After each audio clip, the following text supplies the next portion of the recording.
Bonjour, ici Stan Carr et j'espère que vous allez bien. Aujourd'hui, je vais vous expliquer ma vision des choses sur comment se venger des gens qui vous ont fait du mal. Cette vidéo, je la fais suite à un rêve que j'ai fait il y a quelques nuits. Et dans mon rêve, j'ai revécu un moment très difficile que j'avais vécu quand j'étais plus jeune. C'est pas forcément un traumatisme parce que c'est pas quelque chose qui me fait peur ou qui occupe mes pensées au quotidien, mais j'ai simplement été replongé dans un souvenir difficile dans le rêve. Et en me réveillant, je me suis dit merci à moi et à la vie de m'avoir offert ce que je vis actuellement. Parce que maintenant, j'aime beaucoup ma vie, j'ai beaucoup travaillé pour avoir la vie que j'aime, j'ai beaucoup cru en mes rêves, donc voilà. Je vais vous expliquer comment vous pouvez vous venger des gens qui vous ont fait du mal sur le court terme, sur le moyen terme et sur le long terme. Les gens qui vous ont fait du mal, ça peut être des gens qui vous ont insulté en public, des gens qui vous ont séquestré, qui vous ont enfermé, ou encore qui ont exercé une emprise psychologique pour vous utiliser et puiser dans vos ressources pendant de nombreuses années. Ça peut être des gens qui ont fait du mal à vos êtres chers, qui vous ont tourné en ridicule, qui vous ont volé, menti, trahi, trompé. C'est super large. Ils peuvent vous avoir séquestré, privé de liberté ou même fait de la violence physique ou encore même violé sur le moment. Il peut arriver beaucoup de choses des gens qui vous font du mal. Du coup, déjà quand vous êtes en train de vivre une situation où quelqu'un vous fait du mal, ce que je vous invite à faire, c'est de regarder ce que vous êtes en train de vivre. Est-ce que c'est évitable ou inévitable? C'est-à-dire, est-ce que vous êtes vraiment à 100% coincé avec la personne pour le moment, pendant que la situation désagréable est en train de se produire? Est-ce qu'il ne vous reste qu'à subir et à vous armer intérieurement pour subir comme un guerrier et vous relever plus fort après? Ou est-ce que vous pouvez sortir de cette situation? Est-ce que vous pouvez la quitter au plus vite possible? Si quelqu'un est en train de vous faire du mal actuellement, je vous invite dès maintenant à rompre les liens avec cette personne, à ne plus la voir, à ne plus lui parler, parce que sur le coup, si elle a tendance à vous faire du mal et que vous continuez à la côtoyer, eh bien, elle continuera forcément à vous faire du mal. Notez bien que la personne qui vous fait du mal, pendant qu'elle agit, elle est animée par un sentiment de force, de haine, de suffisance. Elle se sent au-dessus de vous, comme si sa situation actuelle était plus confortable que la vôtre. Elle a peut-être plus de moyens, plus de force physique, plus de force mentale, un ascendant psychologique. Elle est peut-être supérieure à vous dans une entreprise. Peut-être que vous êtes un enfant et que c'est votre parent qui vous maltraite. À ce moment-là, la personne qui vous fait du mal, elle a un sentiment de toute puissance. Elle peut vous faire du mal parce que vous êtes plus faible qu'elle. C'est ce qu'elle estime en tout cas. Peut-être que dans votre cœur, vous êtes plus vaillant, plus valeureux et plus pur qu'elle, mais elle ne le voit pas. Mais ça, sur le coup, c'est pas le plus important. Sur le coup, elle vous fait du mal et vous subissez. Du coup, quand vous avez fini de subir, en gros, quand vous avez traversé l'épreuve difficile et que vous avez un petit moment de calme, une petite bulle de calme que vous vous accordez, que ce soit simplement seul chez vous, dans votre logement, dans un parc, peu importe. À court terme, vous pouvez simplement ignorer la personne qui vous a fait du mal. Je sais que c'est pas facile, parce que vous avez plein de souvenirs et vous vous dites peut-être comment est-ce qu'elle a osé me faire ça, pourquoi est-ce que ça reste impuni, pourquoi est-ce que personne ne voit tout le mal qu'elle m'a fait alors qu'elle a agi d'une façon tellement méchante envers moi. Du coup, à court terme, je vous invite à essayez d'ignorer la personne parce que écoutez la suite de la vidéo. Je pense qu'en écoutant la suite de la vidéo, ça va vous aider à orienter votre esprit différemment et à plus souffrir, à plus avoir de colère sur le mal qu'on vous a fait. Parce que c'est surtout quand j'arriverai à la vision à long terme que c'est important. En vous dirigeant vers cette vision à long terme, je pense que ça ira beaucoup mieux pour vous. Du coup, à court terme, la meilleure chose à faire, c'est d'accepter d'avoir perdu, d'accepter d'avoir été vaincu, d'accepter d'avoir fait face à quelque chose qui était totalement injuste. Vous avez peut-être vécu une injustice, vous n'avez pas mérité ce qui vous est arrivé, je suis d'accord, probablement, je ne connais pas votre vie, moi je suis derrière ma caméra, mais acceptez d'avoir perdu, d'avoir fait face à une injustice, parce que c'est ce qui s'est produit. Et vous voulez faire quoi? Vous voulez repartir au front, vous reconfronter à l'autre personne? À moyen terme, je vous invite justement à ne pas repartir au front. Du coup, à moyen terme, c'est peut-être dans les mois qui vont suivre ce qui s'est passé, dans les années qui vont suivre.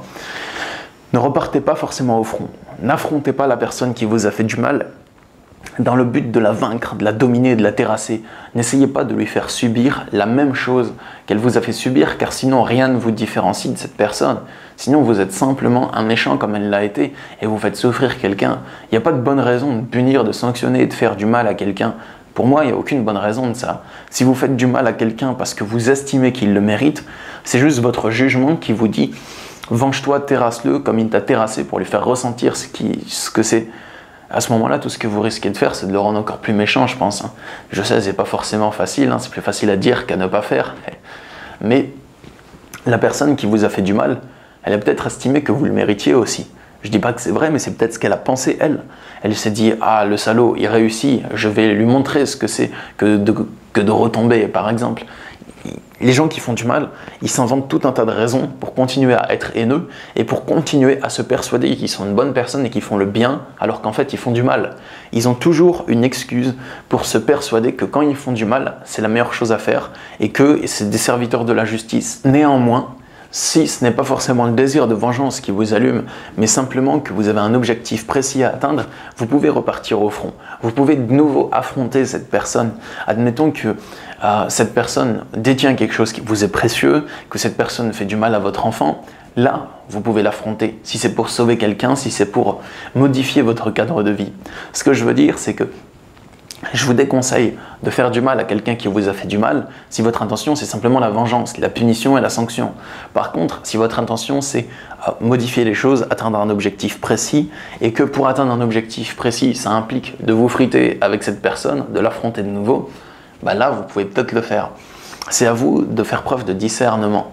Du coup, ce que je vous invite à vous poser comme question pour savoir si c'est bien d'affronter l'autre ou pas, ça va être d'essayer de ne pas avoir de regrets plus tard. Imaginez-vous dans 10 ans, demandez-vous, est-ce que j'aurai des regrets d'avoir affronté cette personne qui m'a fait du mal? Ou bien est-ce que je regretterai de ne pas l'avoir fait?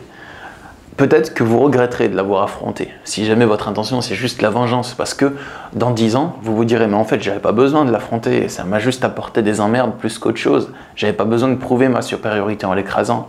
Ou bien, si cette personne détient quelque chose qui vous est précieux, par exemple, peut-être que dans 10 ans, vous regretterez de ne pas l'avoir affronté, de ne pas vous être imposé, de ne pas avoir montré votre valeur. Vous voyez?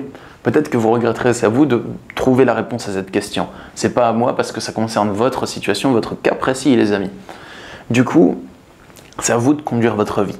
Maintenant, passons au long terme. Le titre de cette vidéo, c'est « Comment se venger des personnes qui vous ont fait du mal ». Du coup, je parle bien de vengeance ici, pas simplement de lâcher prise. Pour vous venger, ça ne doit pas être votre intention de vous venger, sinon vous allez agir avec la haine et la colère. Mais ce que je constate maintenant, avec le recul que j'ai, par rapport à certaines situations, c'est que la meilleure vengeance que j'ai pu avoir contre les personnes qui m'ont fait du mal, c'est de continuer mon chemin, bien qu'ils m'aient fait du mal. Les personnes qui m'ont fait beaucoup de mal dans mon enfance, je me suis pas dit tous les jours, ils m'ont fait du mal, je suis en colère, je dois me venger, c'est horrible. J'ai lâché prise là-dessus et j'ai continué à avancer. Je me suis dit, le passé c'est le passé, et je ne vois pas pourquoi je continuerai dans le présent à me torturer l'esprit avec et à garder ce souvenir tout le temps parce que sinon la personne elle me fait encore plus de mal. Admettons que quelqu'un ait été très méchant, très dur avec vous et que vous tous les jours vous pensiez à cette personne et que vous vous dites il a été mauvais avec moi, mon Dieu c'est horrible et ça pendant plusieurs années. La personne chaque jour elle continue à vous faire du mal alors que si vous allez de l'avant, elle ne vous fera plus jamais de mal. Si vous vous raccrochez au passé, elle est encore là, présente à côté de vous dans votre esprit tous les jours.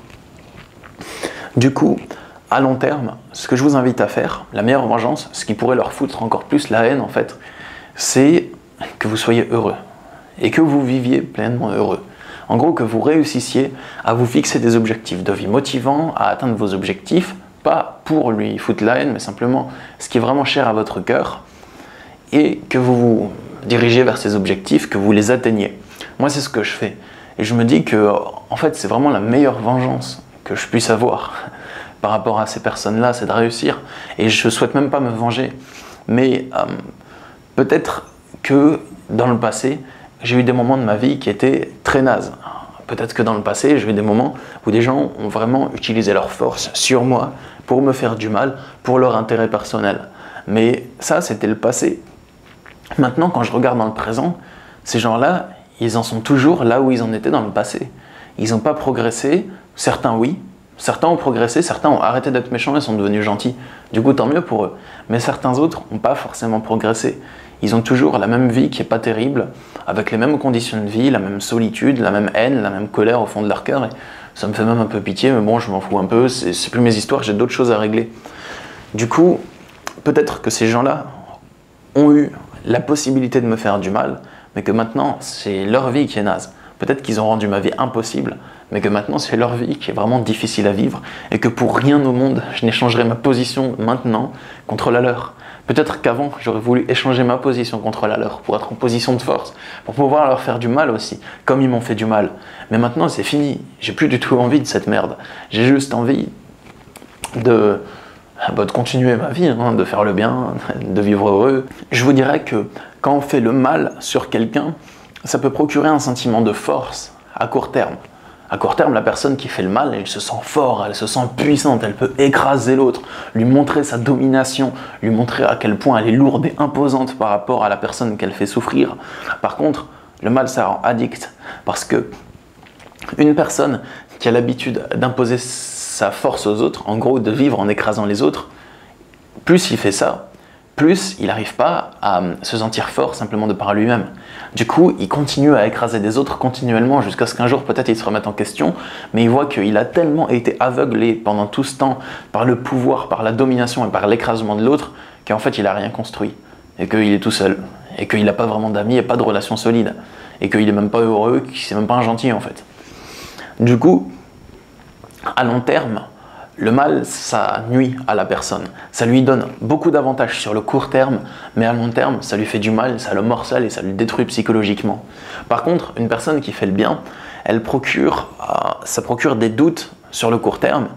Quand quelqu'un essaye de faire le bien, qu'il est gentil, il a peut-être beaucoup tendance à se remettre en question au début, il a peut-être beaucoup de faiblesses, parce que les méchants abusent souvent des gentils, mais sur le long terme, ça donne de la réussite.